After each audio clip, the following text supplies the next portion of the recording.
തമിഴക വെട്രിക്കഴകത്തിൻ്റെ അതായത് ടി.വി.കെയുടെ മുഖ്യ വ്യത്യസ്തനായിട്ടുള്ള നടൻ വിജയ് കഴിഞ്ഞ ദിവസം ചെന്നൈയിൽ ഒരുക്കിയ ഇഫ്താർ വിരുന്ന് വളരെയധികം ശ്രദ്ധ ആകർഷിച്ച ഒരു കാര്യം തന്നെയായിരുന്നു. ഒരുപാട് വൈറലായ ആ വിഷയം സോഷ്യൽ മീഡിയയും വാർത്താ മാധ്യമങ്ങളുടെയും എല്ലാവരും അറിഞ്ഞിരിക്കുമെന്ന് കരുതുന്നു.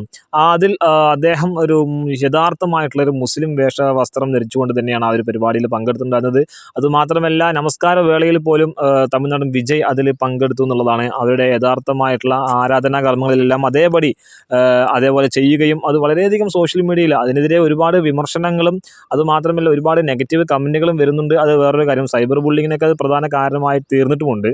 പക്ഷേ വേറൊരു പ്രധാന കാര്യം നമുക്ക് അവർക്കും അറിയാം, കോളിവുഡിൽ അതായത് തമിഴ് സിനിമ ഇൻഡസ്ട്രിയിലും ഏറ്റവും ഡിമാൻഡഡ് ആയിട്ടുള്ള ഒരു നടൻ തന്നെയായിരുന്നു ആക്ടർ വിജയ് എന്നുള്ളത്. അതെല്ലാം ഇട്ടെറിഞ്ഞുകൊണ്ടാണ് ഈ പുള്ളിക്കാരൻ ഇപ്പോൾ പൊളിറ്റിക്സിലേക്ക് ഇറങ്ങിയിരിക്കുന്നത്. തമിഴക വെട്രിക്കഴകം എന്നുള്ള രാഷ്ട്രീയ പാർട്ടി രൂപീകരിച്ച് വളരെയധികം നാളൊന്നും ആയിട്ടില്ല, ഏറെക്കുറെ കുറച്ച് കാലങ്ങളെ ആയിട്ടുള്ളൂ. ഇനി വരും തെരഞ്ഞെടുപ്പിൽ മത്സരിച്ചുകൊണ്ട് തമിഴ്നാടിൻ്റെ മുഖ്യമന്ത്രി ആവാനുള്ള തയ്യാറെടുപ്പിലാണ് അദ്ദേഹം. ഇനി ആകെ ഒരു സിനിമ മാത്രമേ അദ്ദേഹത്തിന് പുറത്തിറങ്ങാനായിട്ട് ബാക്കിയുള്ളൂ.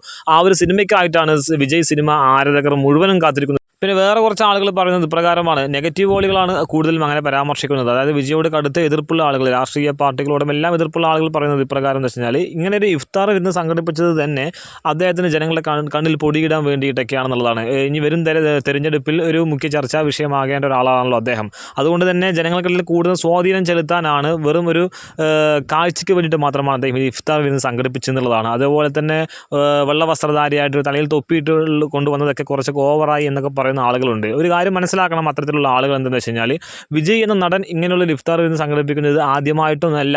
കുറച്ച് വർഷങ്ങൾക്ക് മുമ്പ് തന്നെ 2017-18 തോന്നുന്നു, ആ ഒരു കാലഘട്ടത്തിൽ കൂടി നടൻ വിജയ് സമൂഹത്തിന് ഇതുപോലൊരു നോമ്പ് തുറയൊക്കെ സമ്മാനിച്ചിട്ടുണ്ടായിരുന്നു. ഒരു രാഷ്ട്രീയ പാർട്ടിയിലേക്ക് കാലെടുത്ത് വെച്ചപ്പോൾ മാത്രമല്ല ഇതുപോലുള്ള പുതിയ പുതിയ സംരംഭങ്ങൾ അദ്ദേഹം ഉടലെടുക്കുന്നത്. അതല്ലെങ്കിൽ ആരുടെ മുമ്പിലും ഷൈനാവാനോ അല്ലെങ്കിൽ ആരുടെ മുമ്പിലും ഇതുപോലുള്ള കാര്യങ്ങൾ ചെയ്തുകൊണ്ട് ജനങ്ങളെ സ്വാധീനിക്കാൻ വേണ്ടിയിട്ടല്ല വിജയ് എന്ന നടൻ ഇങ്ങനെ കാണിച്ചു കൂട്ടുന്നത്. അപ്പോൾ ഈ വിജയോട് കടുത്ത എതിർപ്പുള്ള ആളുകൾ ഇപ്രകാരം മനസ്സിലാക്കേണ്ടതുണ്ട്. അദ്ദേഹം ഒരു രാഷ്ട്രീയ കക്ഷി എന്നതിലുപരി അല്ലെങ്കിൽ ഒരു രാഷ്ട്രീയ നേതാവ് എന്നതിലുപരി അദ്ദേഹം നല്ലൊരു മനുഷ്യനും കൂടിയാണെന്നുള്ളൊരു കാര്യം ഏവരും മനസ്സിലാക്കേണ്ടതായിട്ടുണ്ട്. എന്തായാലും ഒരു കാര്യം ഉറപ്പിക്കാം, സിനിമാ ജീവിതത്തിലൂടെ അദ്ദേഹം ഉണ്ടാക്കിയെടുത്ത ജനങ്ങളുടെ പിന്തുണ അത് ഇനി രാഷ്ട്രീയ പാർട്ടികളിലൂടെയും നേടിയെടുക്കാൻ സാധിക്കട്ടെ. ഒരുപാട് നല്ല നല്ല കാര്യങ്ങൾ സൊസൈറ്റിക്ക് വേണ്ടി അദ്ദേഹം വാദിച്ചതുപോലെ തന്നെ നിർവഹിച്ചു കൊടുക്കാൻ സാധിക്കട്ടെ.